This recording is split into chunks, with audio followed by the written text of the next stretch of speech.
साल 2003 पुंछ का सूरनकोट इलाका, घने जंगल, एक कच्चा मकान, चारों तरफ आतंक और मौत सिर्फ एक ट्रिगर दूर। जब आदमी जुनून और शिद्दत के साथ कोई काम करता है, खासकर इस पेशे में, तो फिर उसको अपनी जान का इतना ख्याल नहीं रहता।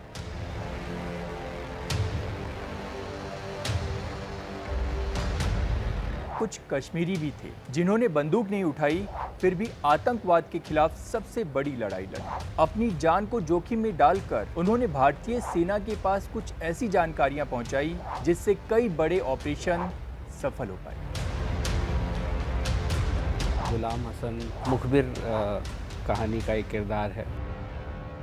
गुलाम हसन काफ़ी सालों से वहाँ पर मिलिट्री इंटेलिजेंस की टीम के साथ काम कर रहा था। मेन मकसद था कि वो इंटेलिजेंस टीम के साथ बहुत अच्छी एक अंडरस्टैंडिंग बन गई थी। उनके साथ शुरू में उसने शायद मनी वॉज ए मोटिवेशन, लेकिन धीरे करके ये जो रिश्ता है वो बहुत गहरा होता चला गया। लेकिन बिना इन मुखबिरों के यहाँ पर शायद अमन कायम नहीं होता। आज फिर लिखने बैठा हूँ मैं चिट्ठी तेरे नाम की। अध पढ़ा अखबार, अध खुली किताबें, इस घर में कितनी वीरानी है। दिन भर की हैं कितनी बातें जो मुझको तुम्हें बतानी है। सूरज जैसे छुप के करता हर दिन चुगली शाम की। आज फिर लिखने बैठा हूँ मैं चिट्ठी तेरे नाम की।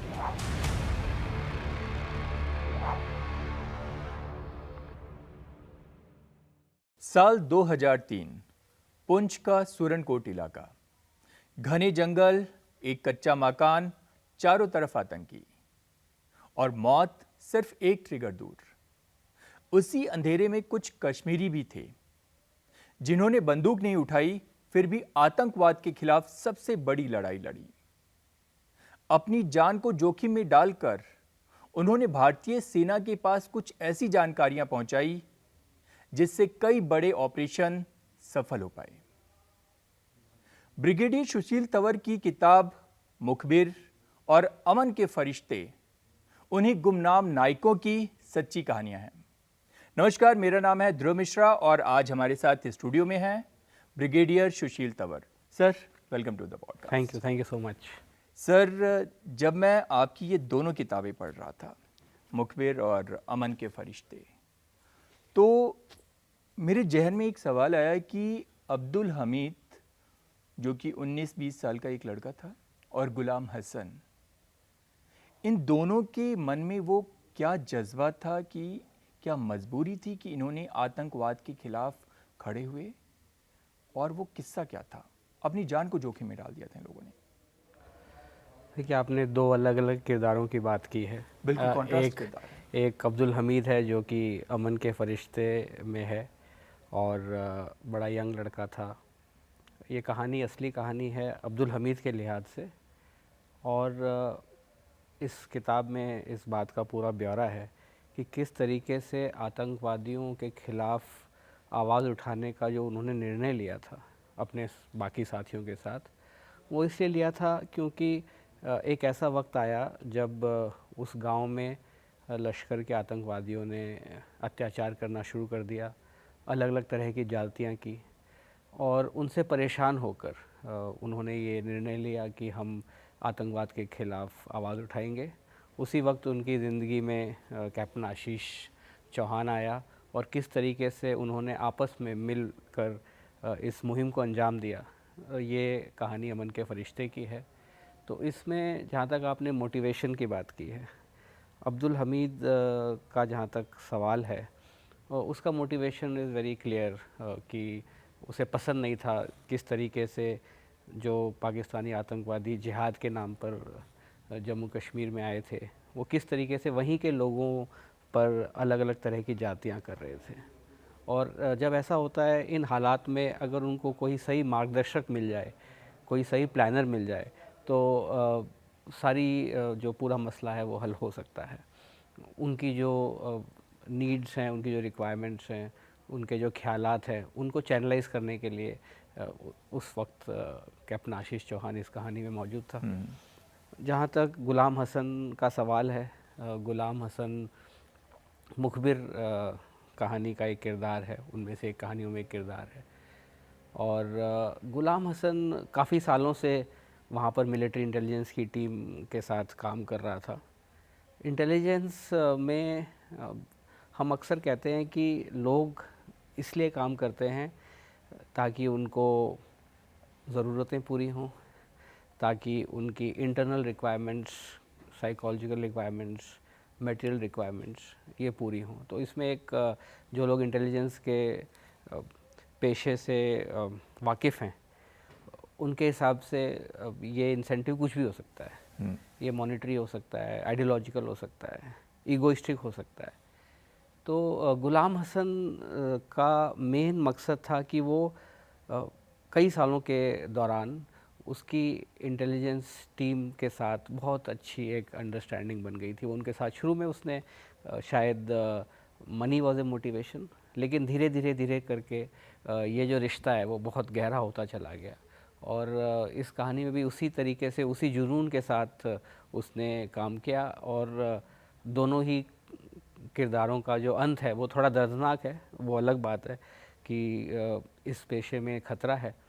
लेकिन जब आदमी जुनून और शिद्दत के साथ कोई काम करता है, खासकर इस पेशे में, तो फिर उसको अपनी जान का इतना ख्याल नहीं रहता। उसको उसके लिए ज़रूरी है रिज़ल्ट देना, उसके लिए ज़रूरी है अपने आप को साबित करना। और दोनों ही किरदारों ने अपने आप को अंत में साबित किया। जी सर, आपको 27-28 साल हो गए आर्मी में आए हुए, और तब का कश्मीर, जबकि बहुत ज़्यादा मुठभेड़, तनाव और आतंकवाद था, और अब के कश्मीर में, तो आपके नज़रिए से समझना चाहूँगा कि वो क्या ऐसा बदलाव था, या क्या ऐसी चीज़ थी जिसकी वजह से आज ये अमन की बात या अमन हम देख रहे हैं कश्मीर में? देखिए, जो ग्राउंड पर हालात हैं वो वाकिफ़ हैं, सब ज़ाहिर हैं। और इसमें कोई शक नहीं कि जम्मू कश्मीर में आज अमन के हालात हैं काफ़ी हद तक। ऐसा नहीं है कि कम्प्लीटली अमन कायम हो गया है, कुछ काम और करना बाकी है। लेकिन आई एम वेरी होपफुल कि जिस तरीके से सुधार हुआ है हालात में, वो दिन दूर नहीं जबकि जम्मू कश्मीर एक पूर्ण तौर पर अमन वहाँ पर कायम हो जाएगा। तो जहाँ तक बदलाव की बात है, बदलाव ना सिर्फ बाहरी पहलुओं में हुआ है, चाहे डेवलपमेंट हो, चाहे लोगों का आना जाना हो, चाहे वहाँ पर आम ज़िंदगी हो, एजुकेशन स्टैंडर्ड हो, लोगों के कारोबार का मसला हो। लेकिन सबसे बड़ा बदलाव वो जो हुआ है वो है वहाँ की सिक्योरिटी सिचुएशन में। मैं ज़्यादा इसके बारे में बात नहीं करना चाहूँगा कि क्यों हुआ, कैसे हुआ। लेकिन सबसे बड़ी बात यह है कि ये सुरक्षा बलों और लोगों के आपसी तालमेल के कारण हुआ है। और इन कहानियों में, दोनों किताबों में यही बात को दर्शाया गया है। एग्जैक्टली सर, आप मिलिट्री इंटेलिजेंस का पार्ट रहे हैं, तो मैं आपसे समझना चाहूँगा कितना चैलेंजिंग कैरियर होता है ये, वहाँ पे ग्राउंड पे नेटवर्क्स बनाना और सुरक्षा व्यवस्था को खासकर पुख्ता रखना हर एक मोमेंट के लिए। हाँ, देखिए, ये तो चैलेंजिंग तो है ही। इंटेलिजेंस का profession is one of the most challenging ones. And again, not मैं अपने किरदारों के हिसाब से बात करूँगा, इन किताबों के किरदारों के हिसाब से। तो जैसे कि कैप्टन आशीष चौहान है इस किताब में जो मुख्य किरदार है अमन के फरिश्ते में, हम देखते हैं कि कैसे वो शुरुआत में स्ट्रगल करता है, उसको समझ नहीं आता कि उसको किस तरीके से खबर हासिल करनी है। लेकिन धीरे धीरे लोगों के साथ मिल के, बाकी अदर सुरक्षा एजेंसियों के साथ मिल के, पुलिस के साथ तालमेल करके वो किस तरीके से सीखता है। तो चैलेंजिंग सबसे बड़ी बात। कैप्टन आशीष भी पशु पेश में थे शुरुआती में, और किस तरीके से नेटवर्क डेवलप करना है, फिर वो ट्रस्ट फैक्टर बहुत बड़ा अहम किरदार होता है किसी भी नेटवर्क को डेवलप करने के लिए, और हमेशा डबल क्रॉस जैसी सिचुएशन बनी रहती है। ऐसी कई जगह कैप्टन आशीष ने देखा भी है कि हो सकता है जाते थे पर वहाँ पर सफलता नहीं मिलती थी उस सूचना के बेस पे। तो मैं उसके बारे में समझना चाहता हूँ थोड़ा सा। हाँ, तो जब आप ऐसे दुर्गम इलाकों में काम करते हैं तो सबसे पहले आपको वहाँ के लोगों के साथ तालमेल बिठाना पड़ता है। जैसे कि कैप्टन आशीष ने इस किताब में किया। उसके अलावा फिर आपको ये पहचान करनी पड़ती है कि ऐसे कौन लोग हैं जो आपके साथ काम कर सकते हैं, जो आपको मदद कर सकते हैं, उनकी क्या ज़रूरतें हैं, आप किस तरीके से उन ज़रूरतों को पूरा कर सकते हैं, किस तरीके से आपने ट्रस्ट की बात की, किस तरीके से उनके साथ इस तरीके की रिलेशनशिप पैदा की जाए ताकि वो आप पर बिल्कुल भरोसा कर सकें और आप उन पर भरोसा कर सकें। But at the end of the day you are dealing with human beings और human emotions are very complex.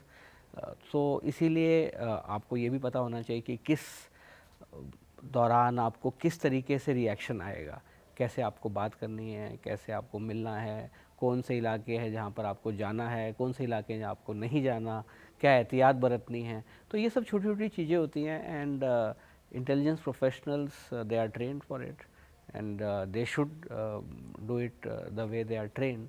लेकिन कई बार हालात उस तरीके के नहीं होते, जैसे कि इस किताब में भी आपने देखा कि एक ऐसा वाक़या आता है जब और कई वाक़ये हैं ऐसे एक्चुअली जब जो प्लान हुआ है वो फ्रक्टिफाई नहीं हो पाता है।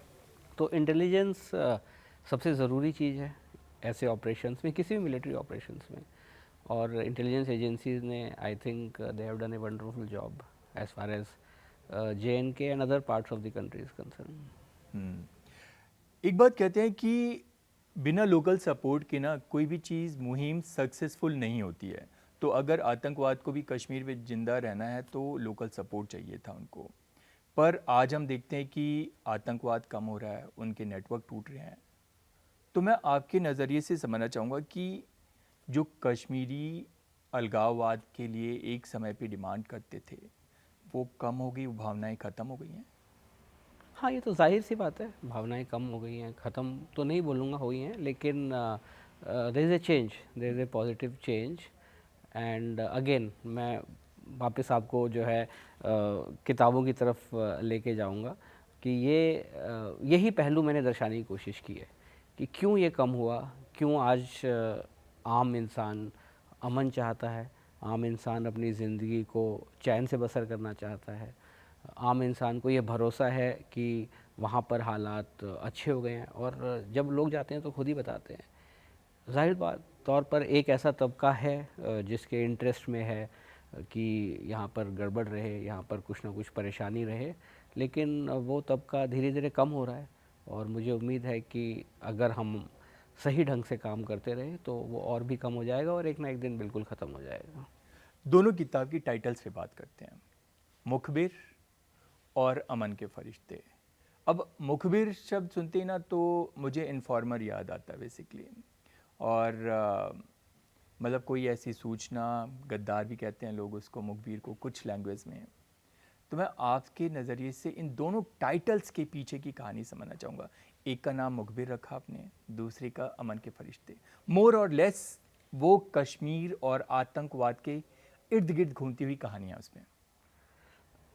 हाँ, ये बात सही है कि कश्मीर और कश्मीर तो नहीं, कश्मीर एक्चुअली कुछ लोगों को ये कन्फ्यूजन भी होता है।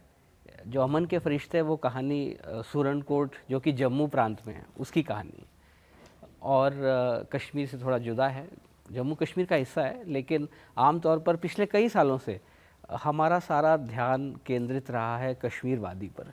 लेकिन मैं हमेशा कहता हूँ कि जम्मू कश्मीर में कश्मीर वादी के अलावा भी बहुत इलाके हैं। जम्मू का इलाका है, डोडा किश्तवाड़ का इलाका है, और कश्मीर वादी में ही दूर पहाड़ी इलाके हैं, कुपवाड़ा है, गुरेज़ है, उड़ी है।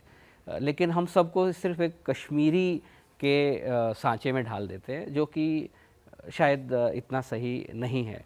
तो ये कहानी सुरनकोट पुंछ की है जो जम्मू प्रांत का हिस्सा है। और अमन के फरिश्ते का जो नाम है वो इसलिए आया क्योंकि ये जो कहानी आपने पढ़ी है, ये कहानी कैप्टन आशीष चौहान और सुरनकोट के उसके लोगों के साथ रिश्तों की कहानी है, और किस तरीके से उन लोगों ने मदद की सुरक्षा बलों की ताकि वहाँ पर अमन आ जाए। तो जब मैं ये कहानी लिख रहा था तो कहीं ना कहीं लोगों के साथ बात करते वक्त, वहाँ के लोगों के साथ मेरा जैसा भी रिश्ता नाता रहा है, तो कहीं ना कहीं ये फरिश्ते एक शब्द जो है काफ़ी इस्तेमाल में होता रहा। लोगों को लगता रहा कि आशीष चौहान फरिश्ता है। आशीष चौहान सब कुछ खुद नया सीख रहा था, उनको लग रहा था कि उसके लिए ये लोग जो हैं वो फरिश्ते हैं। So it was I think very mutual sentiment. तो मैं इस कहानी को फरिश्ते रखना चाहता था, लेकिन फिर मेरे प्रकाशक राजपाल एंड सन्स और बाकी लोगों से मेरी मुलाकात हुई। काफ़ी इस टाइटल के ऊपर बहुत हमारी डिस्कशंस हुई। सूरनकोट के फरिश्ते, पीर पंजाल के फरिश्ते, सिर्फ फरिश्ते, पर फाइनली अमन के फरिश्ते पर हमने सहमति जताई सबने मिलके। और मुझे लगता है कि कई तरीक़ों से इन हाइंडसाइट ये टाइटल ठीक है, क्योंकि इसमें अमन की बात है और इसमें फरिश्तों की बात है। तो हम अमन के फरिश्तों से ही शुरुआत करते हैं। और अमन के फरिश्तों में ना एक कहानी है ऑपरेशन विनाश की, जिसमें बहुत सारे आतंकवादी मारे गए थे और वहाँ के लोकल लोगों ने जिस तरीके से काम किया था, तो फरिश्ते शब्द देना वाकई बड़ी बात है। तो मैं चाहूँगा कि उस कहानी के बारे में आप थोड़ा सा विस्तार से बताएं, कैसे वो ऑपरेशन हुआ था, कैसे वहाँ के लोगों ने आर्मी की मदद करी थी। तो इससे पहले मैं ज़रा वापस मुखबिर पर जाता हूँ कि मुखबिर टाइटल कहाँ से आया। तो क्योंकि मुखबिर जो है उसमें अमन के फरिश्ते एक सिंगल कहानी है, मुखबिर में 17 अलग अलग कहानियाँ हैं। तो मुखबिर टाइटल इसलिए आया क्योंकि जो ये सारी कहानियाँ हैं वो इंटेलिजेंस ऑपरेशंस और जम्मू कश्मीर से वाबस्ता हैं। तो ये जो मुखबिर टाइटल आया वो इस कहानी में गुलाम हसन खुद एक मुखबिर है और ये पहली कहानी थी। और क्योंकि मुखबिर आपने कहा कि थोड़ा सा नेगेटिव कॉनोटेशन भी है, जम्मू कश्मीर में खासकर नेगेटिव कॉनोटेशन है, लेकिन बिना इन मुखबिरों के यहाँ पर शायद अमन कायम नहीं होता। तो इसीलिए मुझे लगा कि मुखबिर कहानी, मुखबिर टाइटल जो है it represents the entire sentiment of this book, इसलिए मुखबिर रखा। बैक टू अमन के फरिश्ते। तो अमन के फरिश्ते में कई वाक़ये हैं। It is the journey of captain Ashish Chauhan. और जब ये जो ऑपरेशन विनाश एक चैप्टर है इस किताब में, तो ऑपरेशन विनाश हुआ था, इस किताब में भी उसका जिक्र है। हिल काका का इलाका था जो कि सूरनकोट के मड़ा गांव के आगे 2-3 गांव हैं, मड़ा, कुलाली, दुफाली, और फिर हिल काका का एक इलाका है जहाँ पर ये कहानी 2002-2003 की है। और उस वक्त वहाँ पर बहुत ज़्यादा आतंकवादी थे उस इलाके में, और उस इलाके में वो रहते थे। वहीं से वो कश्मीरवादी जाते थे, वहीं से वो पाकिस्तान ट्रेनिंग करने जाते थे।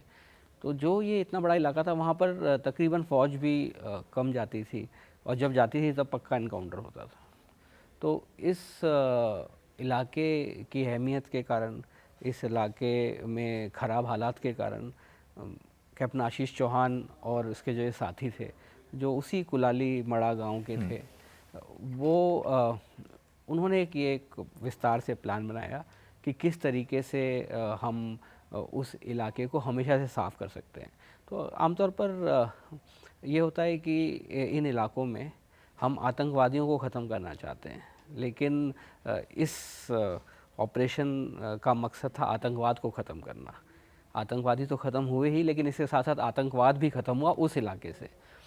तो ये ऑपरेशन बहुत एक सक्सेसफुल ऑपरेशन रहा, क्योंकि इसमें सेना ने बड़े प्लान के साथ, बड़ी कोऑर्डिनेशन के साथ, लोगों के साथ मिलके उस इलाके को चारों तरफ से घेरा और बिना किसी नुकसान को उठाए इसमें पूरा इलाका जो है क्लियर कर दिया गया। So it's a great achievement, और इस किताब में उसके बारे में थोड़ा बहुत बताया गया है। और इसका जो शुरुआत हुई थी वो एक सरेंडर टेररिस्ट, जिसका नाम इससे पहले एक चैप्टर है गाजी, तो वो गाजी अशरफ गाजी। तो वो गाजी जो है जब वो वापस आया था और उसने देखा यहाँ पे किस तरीके के हालात हैं, तो उसने सरेंडर किया कैप्टन आशीष के सामने, और उसने सारी जानकारी दी कि वहाँ पर किस ढोक में कितने मिलिटेंट रहते हैं, कितने टेररिस्ट रहते हैं, उनका दिनचर्या किस तरीके की है, और उसी जानकारी के हिसाब से इस ऑपरेशन को लॉन्च किया गया। तो ये अगेन दर्शाता है कि किसी भी ऑपरेशन के लिए खबर कितनी ज़रूरी है, और गाजी की खबर थी, कैप्टन आशीष चौहान की प्लानिंग थी और बाकी सब लोगों का सहयोग था, तो ये ऑपरेशन सक्सेसफुल हुआ। अब मुखबिर की बात करते हैं। इसमें 17 कहानियाँ और एक से बढ़कर एक कहानी शानदार है। तो एक कहानी है चॉकलेट। चॉकलेट में हवलदार सुरेश की कहानी है ये। और एक ये दर्शाती, इमोशनल स्टोरी दर्शाती है कि जब दूर दराज में एक फौजी जब रहता है तो उसको अपने घर परिवार की याद आती है और हर बच्चे में वो अपना बच्चा ढूंढता है। तो उस कहानी के बारे में थोड़ा सा विस्तार से बताइए। हाँ, ये कहानी चॉकलेट ये बांडीपुरा इलाके की कहानी है और वहाँ पर एक इंटेलिजेंस टीम है जो कि एक दिन गुज़र रही होती है उस इलाके से, और वहाँ पर वो हमेशा देखते हैं कि वहाँ पे एक छोटी बच्ची खड़ी हुई है। तो हवलदार सुरेश उस दौरान गाड़ी को रोककर उसको चॉकलेट देता है क्योंकि उसको अपनी बेटी की याद आती है उसको देख के।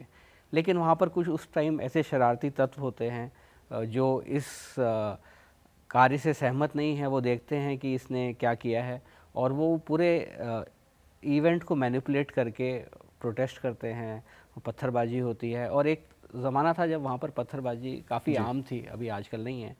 और सुरेश परेशानी में आ जाता है क्योंकि he was actually wanting to help that girl child.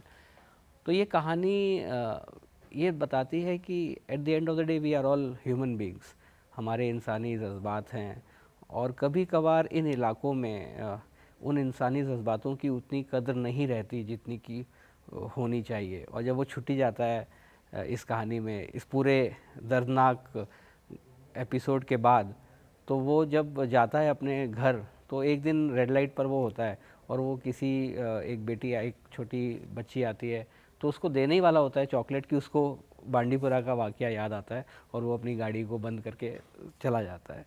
तो how it changed his approach, ये एक सच्चाई है। ऐसा होता है लोगों के साथ कि उनके साथ एक दो ऐसे वाक़े होते हैं जिसके कारण उनका नज़रिया बदल जाता है। तो ये कहानी उसके बारे में। कभी कभी कुछ ऐसी घटनाएं भी होती हैं जो सेना का मनोबल भी तोड़ती हैं, और ऐसी दो कहानियां भी हैं इसमें जहां पे सेना ने वहां के लोगों के लिए काम किया और बदले में उनको धोखा मिलता है। एक कहानी है मुजाहिद। इम्तियाज़ की कहानी है, बास्केटबॉल प्लेयर होता है और सेना भी उसके लिए कुछ करना चाहती है। 2020 2020 जी। और दूसरी कहानी है इश्क मोहब्बत, प्रशांत और ताहिरा की, जहाँ पे एक फ़ौजी को धोखा मिलता है। तो मैं इन दोनों कहानियों के बारे में जानना चाहूँगा। हाँ, तो 2020 कहानी है एक्चुअली वो, जिसमें कि क्रिकेट प्लेयर होता है और कैसे वहाँ का सीईओ जो है वो उसको ट्रेनिंग देता है क्रिकेट की, लेकिन आखिर में वो टेररिस्ट बन जाता है। और दूसरी कहानी में ये दो, एक कंपनी कमांडर जो राष्ट्रीय राइफल्स में हैं और एक लड़की ताहिरा, उनके संबंधों की कहानी है और आखिर में किस तरीके से ताहिरा उसके लिए ट्रैप सेट करती है। तो ये दोनों कहानियाँ जो हैं अगेन अलग अलग तजुर्बे हैं और मैं ये नहीं कहूँगा कि इनसे सेना का मनोबल टूटता है, इनसे सेना को सीख मिलती है कि किस तरीके से आप और अच्छी तरीके से लोगों से डील करें। You can't take everyone at face value. और ये इस कहानी में बताया गया है, दोनों कहानियों में, कि हर एक इंसान की मोटिवेशन अलग अलग होती है, हर एक इंसान का मोटिव अलग अलग होता है। और इसलिए जब आप किसी भी काम को करते हैं या किसी भी आप खासकर जम्मू कश्मीर जैसे इलाके में जब आप लोगों से बात करते हैं, जब आप लोगों से डील करते हैं, तो आपको हर पहलू के बारे में सोचना चाहिए। ये नहीं कि किसी के ऊपर ब्लाइंडली ट्रस्ट कीजिए। And we after all we are in conflict zone as is shown in this book, therefore precaution is necessary. लेकिन इसका मतलब ये नहीं कि आप भरोसा ना करें, भरोसा आपको करना है, लेकिन साथ ही साथ आपको एहतियात भी बरतनी है। एक कहानी है लव जिहाद की, फुरकान और रुखसाना की। और नाम में ही सिर्फ लव जिहाद है, but it's a romantic story. और इस कहानी के बारे में थोड़ा सा बताइए। तो लव जिहाद की जो कहानी है वो इस संग्रह की शायद सबसे चर्चित कहानी है, काफ़ी लोगों ने इसको पसंद किया है। ये कहानी है एक पाकिस्तानी टेररिस्ट की, फुरकान, जो जब हिंद आता है जम्मू कश्मीर में तो उसको एक हंडवारा की लड़की के साथ इश्क हो जाता है। और इसी दौरान वहाँ पर एक मिलिट्री इंटेलिजेंस का कर्नल ऋषभ भी उसी इलाके में होता है, और किस तरीके से वो फुरकान तक पहुँचता है उसके इश्क का सहारा लेके और उनको अपनी तरफ मिलाता है, और किस तरीके से वो उनको मोटिवेट करता है कि वो लश्कर छोड़कर हिंदुस्तानी फ़ौज के लिए काम करे, और वो तैयार भी हो जाता है क्योंकि उसको समझ में आता है कि उसका भविष्य किस तरफ ज़्यादा उज्जवल है।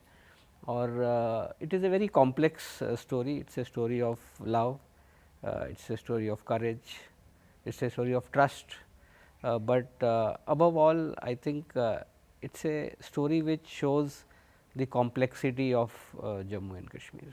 सर एक वाक़या हुआ था, मुझे नहीं मालूम कितना मैं सही हूँ। कर्नल राय और कर्नल राय शहीद हो गए थे एक ऑपरेशंस के दौरान, और ये शायद 2020 के आसपास की घटना है। वो ऑपरेशन क्या था और क्या हुआ था उस दिन? ये घटना 2020 की नहीं है, ये घटना 2015 के तकरीबन की है। ओके। ये घटना त्राल की है, और कर्नल राय एक एनकाउंटर के टाइम पर एक लोकल टेररिस्ट था, उसको शायद सरेंडर कराने की कोशिश कर रहे थे।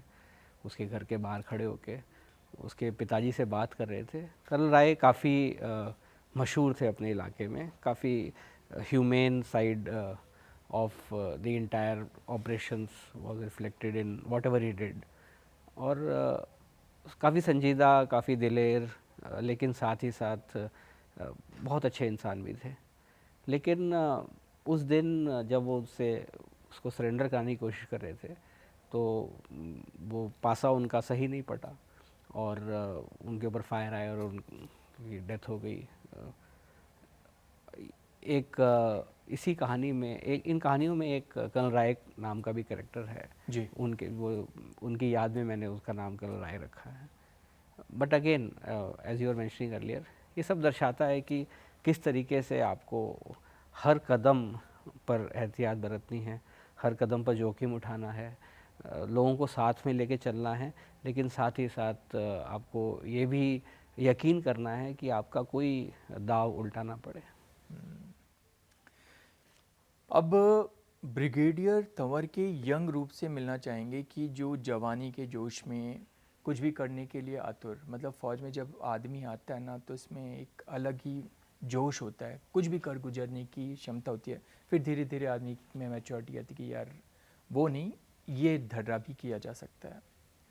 तो एक कहानी है शायद आपकी ज़िंदगी या हकीकत है ये, कि 10 रुपये जेब में थे और आपको टिप मिली और आप आतंकी को पकड़ने निकल चुके थे। तो उस घटना के बारे में थोड़ा सा विस्तार से बताइए कि क्या घटना थी, कहाँ थे आप, और उस सिचुएशन में 10 रुपये में कैसे पॉसिबल किया उस आतंकी को पकड़ने की कोशिश? नहीं, ये तो मेरे ख्याल से कहानी मैंने अभी तक किसी एक शायद पॉडकास्ट में ये उजागर हुई थी। ये कहानी किस्सा बहुत पुराना है एक्चुअली। एक कहीं पर टिप मिला था कि कोई आईएसआई, आतंकवाद की नहीं कहानी एक्चुअली, आईएसआई एजेंट की कहानी है। एक पंजाब में एक इलाका है जहाँ पे नॉर्थ ईस्ट ऑफ इंडिया से भागकर एक इंसान छुपा हुआ था, और मैं उस टाइम पर छुट्टी पर था, और हमारे सीईओ साहब ने बोला कि ऐसा ऐसा कोई बंदा है और अगर आप टाइम पे नहीं पहुँचे तो शायद वो निकल जाए। उसमें मेरा कोई ख़ास वैसे कंट्रीब्यूशन नहीं था, क्योंकि ऑलरेडी इनपुट आया हुआ था, और जब मैं बस आप देखा ना ताब निकल गया। और फिर मुझे ध्यान आया कि मेरे पास तो उस टाइम थोड़ा सा इट वॉज नो ईज़ नहीं था इतना कि यूपीआई है या और कोई ज़रिए हैं। और जब मुझे लगता है कश्मीरी गेट बस स्टैंड पर जब मैंने टिकट ख़रीदा तो फिर मुझे रियलाइज़ हुआ कि मेरे पास 10 रुपये ही बचे हैं, और फिर मुझे पहुंचना था पहले कपूरथला, फिर उसके आगे। तो मुझे याद है कि उस टाइम पर कहीं पर बस रुकी थी, तो मेरे ख्याल से 6 रुपये के 3 केले आते थे। तो मुझे बहुत भूख लगी थी, मैंने 6 रुपये के 3 केले लिए थे, और जब मैं रात को 11 साढ़े 11 बजे पहुंचा था तो 4 रुपये बचे थे 10 में से। और फिर मेरा एक बड़ा अच्छा दोस्त है यशराज गुलिया, वो वहाँ पे पोस्टेड था। तो फिर मैंने उसको फ़ोन किया, एसटीडी होता था, मोबाइल तो था नहीं। तो फिर आई थिंक उसने गाड़ी भेजा, फिर उसके घर गया, उसकी वाइफ है अंबिका, तो उनको बड़े परेशान थे कि मतलब रात को अचानक 11 साढ़े 11 बजे आ गया। वैसे मैंने बताया था उनको, लेकिन क्या मेरा मकसद है वो उनको नहीं पता था। फिर अगले दिन हम गए अपने साथियों को, वहाँ पे हमारी एक टीम है किसी होटल में, वो वेटर का काम कर रहा था। वहाँ गए, वहाँ बैठे, थोड़ा उसको आगे पीछे देखा, इंतज़ार किया, आइडेंटिफाई किया, और उसके बाद मैं वापस आ गया उनको बता के, जो हमारी टीम थी वहाँ पर। मेरा काम हो गया था ख़त्म, वंस इट वॉज कन्फर्म्ड। और फिर मैं वापस आ गया। तो अगले दिन जब अखबारों की सुर्खियों में आया कि एक आईएसआई एजेंट कपूरथला में पकड़ा गया है, तो यशराज और उसकी वाइफ अंबिका, दोनों मेरे बड़े अच्छे दोस्त हैं, तो मुझे फ़ोन करके कह रहे हैं अच्छा तो इस काम के लिए आया था। तो ऐसी छोटी छोटी चीज़ें हैं ये, कभी कभार इंटेलिजेंस इज़ वेरी एक्साइटिंग। और मैं हमेशा कहता हूँ कि इसमें इंडिविजुअल तो ज़रूरी होता ही है, लेकिन टीम वर्क भी बहुत ज़रूरी है। And that is how writing and intelligence are, I think, very similar, क्योंकि दोनों में it's an individual solitary vocation, लेकिन दोनों में जुनून, शिद्दत, इमेजिनेशन, इनकी बहुत ज़रूरत पड़ती है। So that is, and there are so many stories. इन्हीं कहानियों में एक कहानी है, आई मीन मैंने कहीं पढ़ा है कि किसी ऑपरेशन के दौरान आपको गोली लग गई थी, तो वो क्या ऑपरेशन था और कैसे, नहीं, क्या हालात थे, क्या सिचुएशन थी? तो ये एक्चुअली कैप्टन आशीष चौहान को गोली लगी थी इस कहानी के आखिर में, अमन के फरिश्ते में। जब सुरनकोट का वाक़या है ये, और सुरनकोट में एक ऐसा दौर आया जब औप विनाश की हमने बात की, उसके बाद से कैप्टन आशीष चौहान के ऊपर काफ़ी नज़रें थी लश्कर की, आईएसआई की। और एक दिन कैप्टन आशीष चौहान को कुछ टिप मिलती है कि आतंकवादी शायद उस इलाके में आए हुए हैं। सुरनकोट के जस्ट पास में इलाका है, शहर के बिल्कुल पास में। तो वो अपने एक साथी के साथ वहाँ जाता है उस इलाके में, और बहुत बड़ा ग्राउंड है, वहाँ पर बच्चे खेल रहे हैं, बड़ा एक माहौल, अच्छा सा माहौल है, लोग खेल रहे होते हैं, कुछ आ जा रहे होते हैं, और वो रास्ता है जो पहाड़ों से आता है और वहीं से गुज़रता है बाज़ार के लिए। काफ़ी चहल पहल थी उस टाइम। और जब वो थोड़ा कोशिश कर रहा होता है अंदाज़ा लगाने की, whenever you go to a place you try to assess, कई चीज़ होती हैं, आपको लग जाता है पता, इशारे होते हैं, कुछ कुदरत के इशारे, कुछ जनता के इशारे। तो उस दिन जब वो ये सब कार्रवाई कर रहा होता है, तभी उसको ऐसा लगता है कि शायद उसके पीछे बहुत नज़दीक कोई इंसान आ गया है, और by the time he realises उसके ऊपर फायर आता है और उसको गोली लग जाती है। ये भी जवाबी कार्रवाई करता है, फायरिंग करता है, और लेकिन वो बंदा भाग जाता है। वो टेररिस्ट होता है, बड़ा यंग टेररिस्ट है, टोपी लगाई हुई है, 17-18 साल का है। और फिर आशीष चौहान की जान बच जाती है और वो इंटरव्यू देता है। कि वैसे लोग जब कहानियाँ लिखते हैं ना, तो लैपटॉप लेते हैं, कॉपी किताब लेके बैठते हैं, पर आपने कहानियाँ लिखी हैं मोबाइल फ़ोन पे बैठ के। मतलब कोई कैसे मोबाइल पे बैठ के 17 कहानियाँ लिख सकता है, पूरी एक नॉवल लिख सकता है? ये बड़ा एक इंटरेस्टिंग एस्पेक्ट है, और मुझे बड़ा आश्चर्य है कि तुम्हें ये बात पता है। So you done your homework.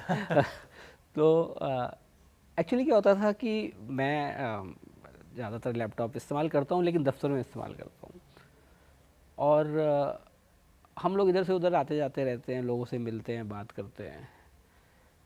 मैंने नया नया मोबाइल, पहली कहानी जो है मैंने एक्चुअली मोबाइल पर लिखी थी, तो मुझे थोड़ा सा आई बिकेम कंफर्टेबल।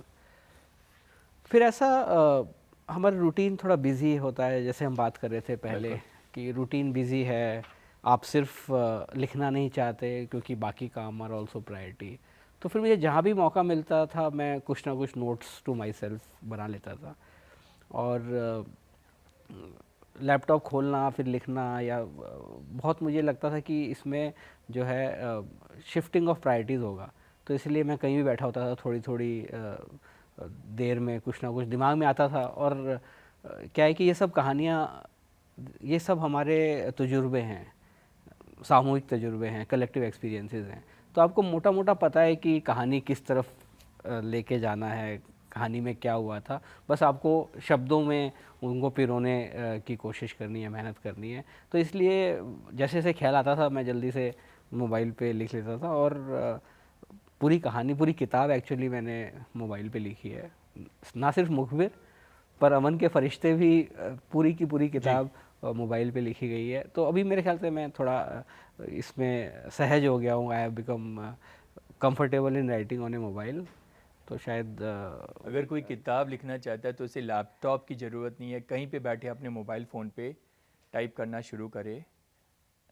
क्योंकि ख्याल आते हैं आपको बार बार, फ्लीटिंग मोमेंट्स। एंड जैसे ही आपको थॉट आया, it is important to capture the thought. और मैं कोई ऐसा एक्सपर्ट नहीं हूँ, मैं खुद नौसिखिया हूँ, मैं खुद सीख रहा हूँ। जैसे एक छोटा सा किस्सा बताता हूँ कि कैसे आप सीखते हैं। जब मैंने ये अमन के फरिश्ते लिखी थी, इसमें कैप्टन आशीष चौहान जो है वो इंडियन मिलिट्री एकेडमी से पास आउट होता है। जी। तो एक दिन हम अपने दोस्तों के साथ डिनर कर रहे थे और आईएमए की बात हो रही थी।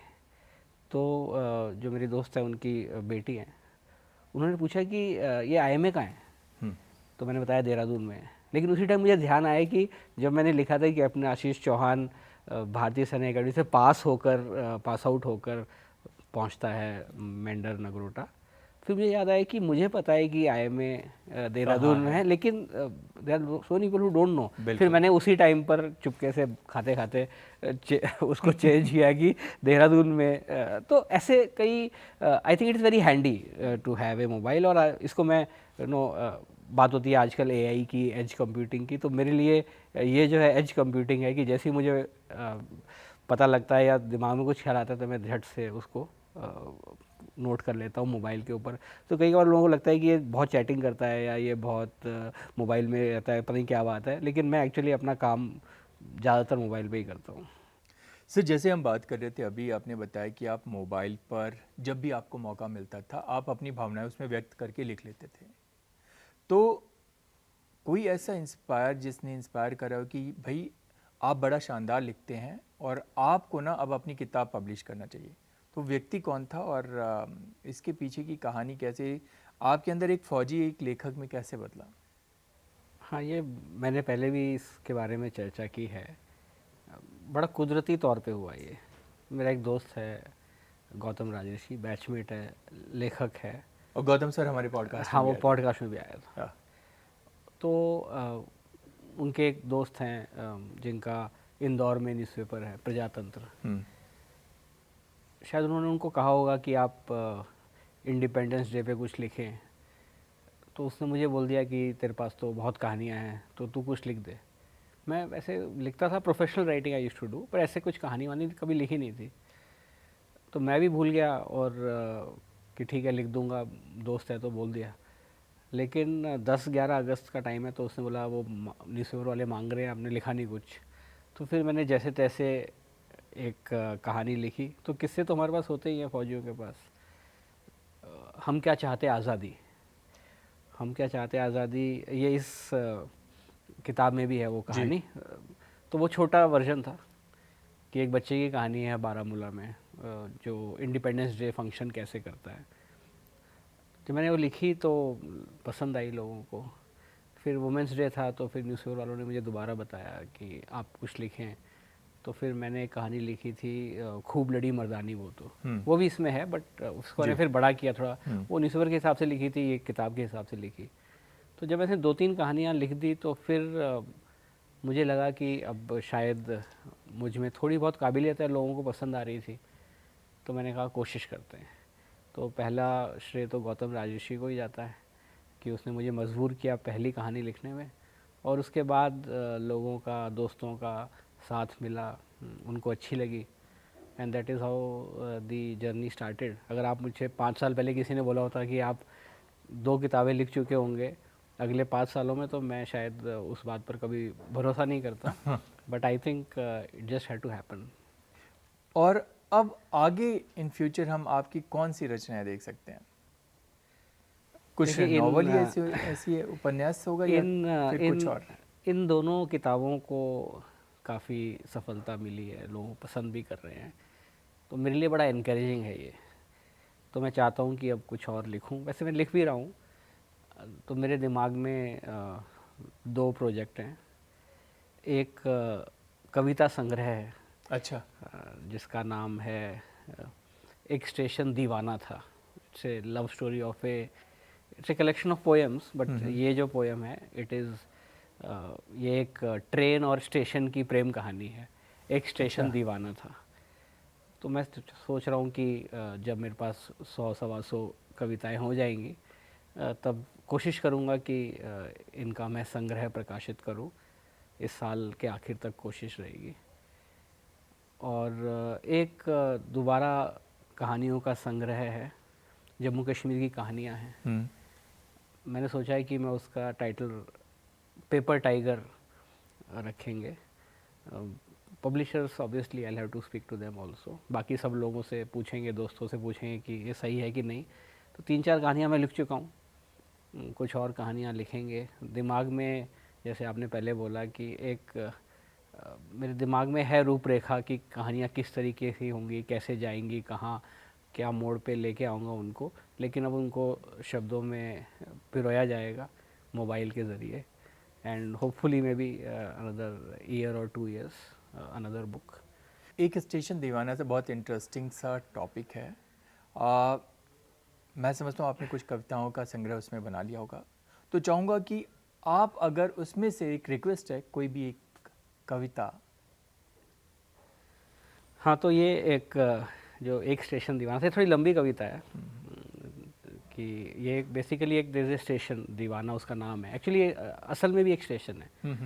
ये स्टेशन है जब हम दिल्ली से अम्बाला जाते हैं, तो रोहतक के बाद सोनीपत वगैरह क्रॉस करके एक स्टेशन है छोटा सा, दीवाना। अच्छा, दीवाना नाम से नाम उसका स्टेशन नाम है? ही दीवाना है, उस स्टेशन का नाम ही दीवाना है। तो ये जो कविता, 1-2 बार हम गुज़रे वहाँ से, तो फिर मुझे ख्याल आया कि दूर दीवानी एक रेल थी, दूर दीवानी एक रेल थी, एक स्टेशन दीवाना था, सारा कस्बा रेल से चलता, पर स्टेशन बेगाना था। इट्स ए वेरी टूटा फूटा स्टेशन है, कोई रुकती नहीं है ट्रेन, वेरी रेयरली। दूर दीवानी एक रेल थी, एक स्टेशन दीवाना था, सारा कस्बा रेल से चलता, पर स्टेशन अनजाना था। दीवाने के आगे पीछे लोग कई मंडराते थे, टूटी फूटी शक्ल पे उसकी हंसते थे, बात बनाते थे। वो बेबस बेचारा स्टेशन सब कुछ खूब समझता था, फिर भी रेल के रुकने की उम्मीद वो हरदम करता था। तो it's a long poem, but it just shows how, मतलब आई कैन, लंबा आपका टाइम लंबा हो जाएगा, इसलिए I am not you know. बहुत बहुत इंटरेस्टिंग पोएम है और ये। हाँ, एक दूसरी पोएम है, आज फिर लिखने बैठा हूँ मैं चिट्ठी तेरे नाम की। अध पढ़ा अखबार, अध खुली किताबें, इस घर में कितनी वीरानी है, दिन भर की हैं कितनी बातें जो मुझको तुम्हें बतानी है। सूरज जैसे छुपके करता हर दिन चुगली शाम की, आज फिर लिखने बैठा हूँ मैं चिट्ठी तेरे नाम की। दफ्तर के है काम अधूरे, कितनी है सब आफतें, आवारगी में शाम बिताने है यारों की दावतें। तेरी यादें मैं खाना, तेरी यादें मैं खाना, मुझे गरज नहीं है जाम की, आज फिर लिखने बैठा हूँ मैं चिट्ठी तेरे नाम की। Superb sir. पर्दे पंखे घड़ी की टिक टिक, पर्दे पंखे घड़ी की टिक टिक, ये सब तुझे पुकारे हैं, छत पर मुझको आकर छेड़े, क्यों ये चंदा तारे हैं। तुमने अपने प्रेम की चर्चा, तुमने अपने प्रेम की चर्चा क्या फिर सरेआम की, आज फिर लिखने बैठा हूँ मैं चिट्ठी तेरे नाम की। क्या बात है सर। तो ये लंबी again a long poem but this just first 2-3 stanzas. So इस बुक को, इस कविता की कलेक्शन को हम ईयर एंड तक देख सकते हैं।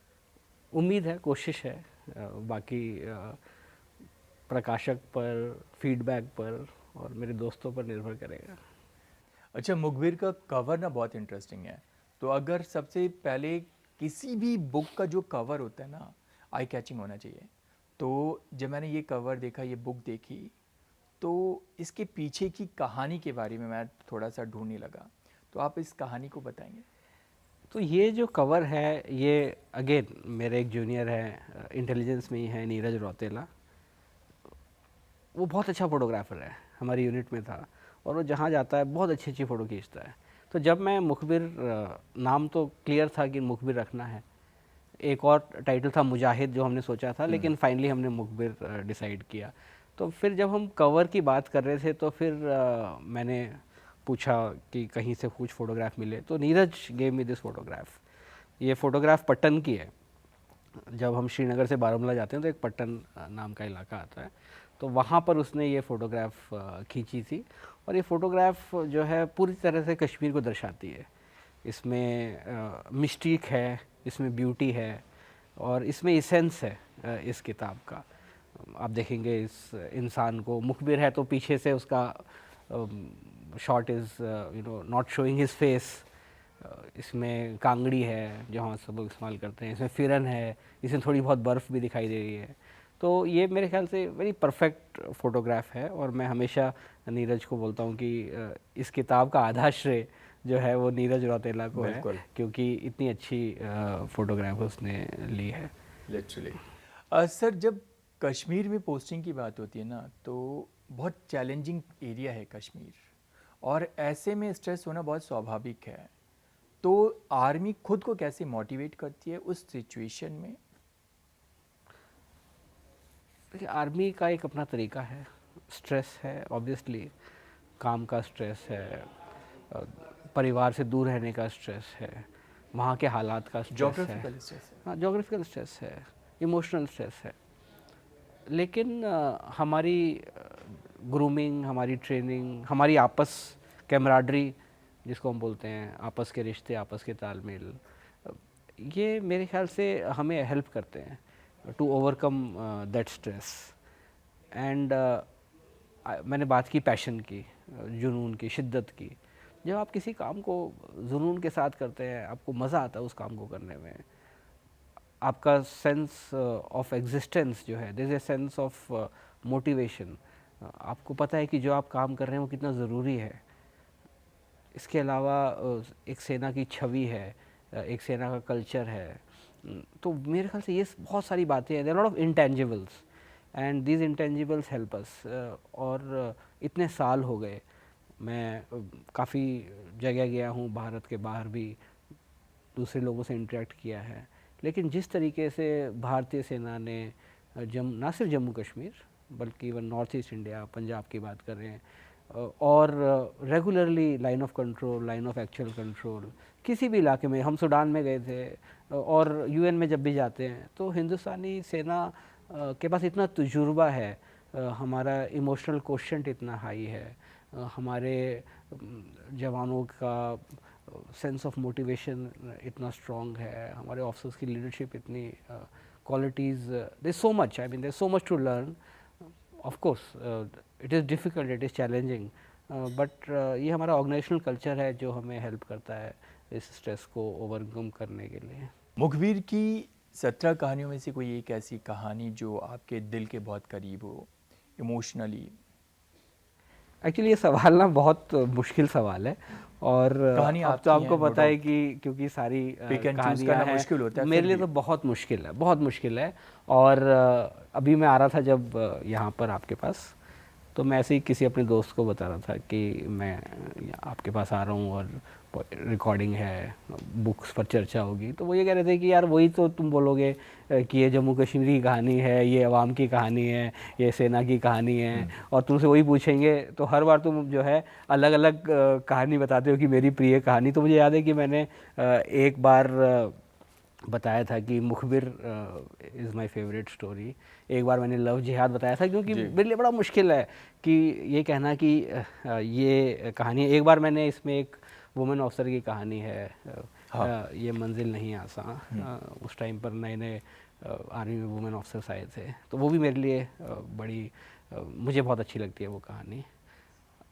इसमें एक कहानी है कोड वर्ड, जो आखिरी कहानी है इस किताब की, और ये कहानी भी कई लोगों को पसंद आई। कई लोगों को लगा कि ये शायद कहानी इस किताब में फ़िट नहीं हो रही, क्योंकि ये एक प्रेम कहानी है, ये थोड़ी एक कॉम्प्लेक्स लव स्टोरी है, ऑल्दो इसमें सेंट्रल किरदार जो है वो आर्मी ऑफिसर है जी। और लेकिन कई लोगों को लगा कि ये कहानी बहुत अच्छी है। इसी तरीके से एक कहानी है सेना मेडल।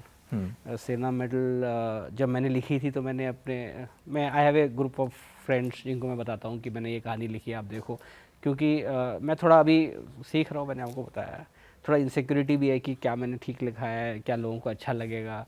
2 किताबें हो गई, लेकिन still I am constantly thinking कि क्या ये ठीक लिखा है कि नहीं। तो सेना मेडल कहानी है, बड़ी नॉर्मल सी कहानी है, जिसमें राष्ट्रीय राइफल्स का एक ऑफिसर है, वो बहुत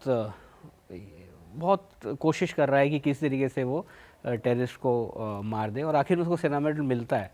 but A sequence, the end is a little complex इस कहानी का।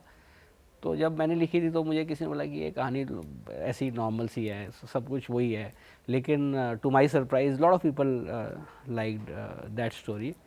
But coming back to your question कि कौन सी कहानी सबसे अच्छी है, अगेन आई थिंक मुजाहिद एक जो कहानी है, मुजाहिद कहानी है, जो इम्तियाज़ की कहानी है। बहुत यंग लड़का है, बास्केटबॉल प्लेयर, और वॉलीबॉल खेलता है वो, इसके साथ समर के साथ, कैप्टन समर के साथ। ये सुरनकोट की कहानी है एक्चुअली। ये मुझे प्रिय है क्योंकि इस कहानी में इनोसेंस है।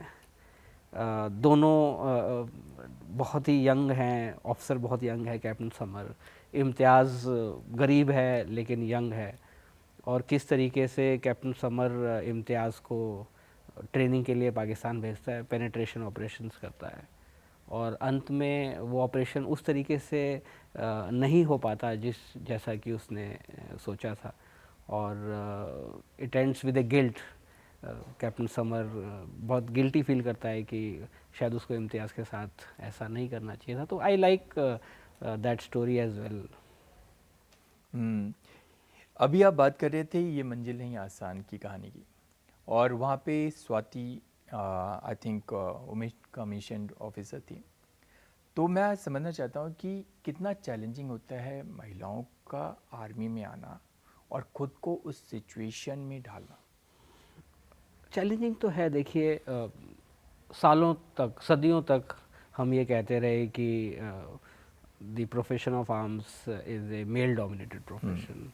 ऑल्दो हमारे इतिहास में लक्ष्मीबाई, चांद बीबी जैसे बहुत वॉरियर वुमेन हुई हैं, हमें बहुत वक्त लगाया इस बात को अपनाने में कि in this modern world also, हमने ऑपरेशन सिंदूर में देखा हमारे फीमेल ऑफिसर्स ने मेल ऑफिसर्स के साथ कंधे से कंधा मिलाकर काम किया। हाँ, मतलब of Sindoor is just an example, but मुझे लगता है कि ऑन ए डेली बेसिस इतने साल हो गए लेकिन अब भी ये डिबेट चलती रहती है, और मुझे लगता है कि दिस डिबेट इज़ मिसप्लेस्ड, क्योंकि इतने सालों के बाद हर तरीके से वुमेन ऑफिसर्स और वुमेन सोल्जर्स ने अपने आप को साबित किया है। चैलेंजेस हैं, देखिए फिजियोलॉजिकल चैलेंजेस हैं, साइकोलॉजिकल चैलेंजेस हैं, लेकिन हम कह रहे हैं कि वॉरफेयर भी बदल रहा है, सोसाइटी बदल रही है, और ये कहानी बहुत सालों पुरानी कहानी है जबकि चैलेंजेस ज़्यादा थे, और उस वक्त भी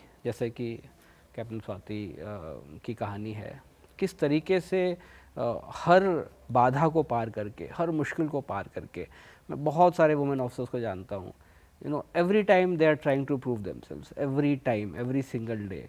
तो हम आपस में बहुत डिस्कस करते हैं कि कब तक आप अपने आप को साबित करते रहेंगे, क्योंकि हर मोड़ पर ये सवाल पूछा जाता है कि women officers are they good enough, and I think answer is very very clear, that they are not only good enough, but in many cases they are even better. इस शो को ख़त्म से करने से पहले एक आखिरी सवाल, हम न्यूज़ में देखते हैं, किताबों में पढ़ते हैं, वो एक मैसेज एक आर्मी ऑफिसर के नाते जो आप आवाम को देना चाहते हैं?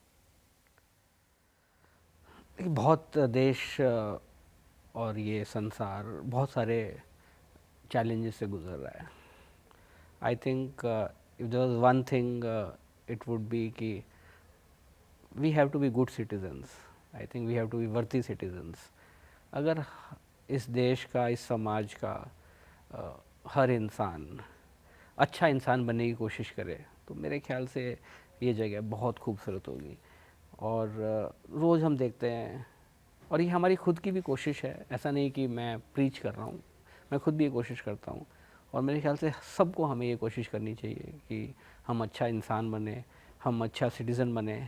Late us not ask what the country has done for us, let us ask ourselves what we are doing for the country and for the society.